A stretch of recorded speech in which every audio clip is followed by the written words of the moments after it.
It wasn't until I looked at the photos from the funeral that I saw her standing behind me, her eyes black as coal, and her wedding dress stained with dirt and tears.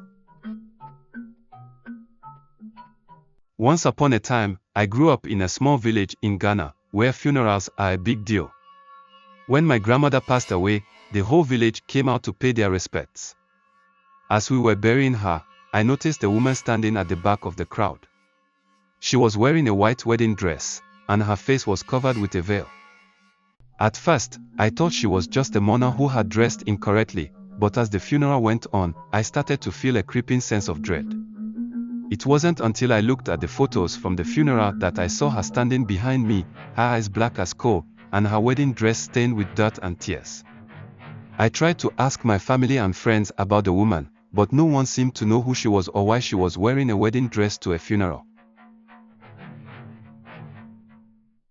As the days went by, I started to notice strange things happening around me. Doors would slam shut on their own, and I would hear whispers in the night. I knew then that the woman in the wedding dress was haunting me.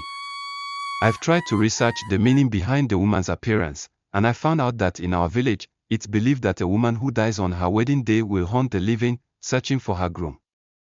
As the days went by, the strange occurrences continued to happen. I would see the woman in the wedding dress everywhere I went, and I would hear whispers in the night.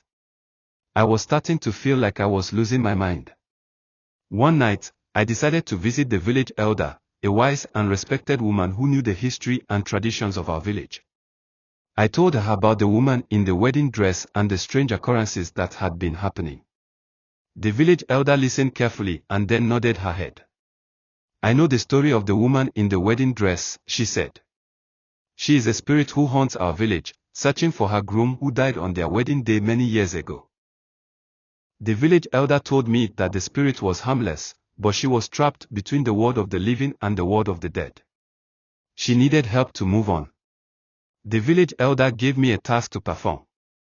She told me to go to the grave of the woman's groom and leave a white rose and a note with a message of forgiveness and release. I did as the village elder instructed, and the next day, the strange occurrences stopped. I never saw the woman in the wedding dress again.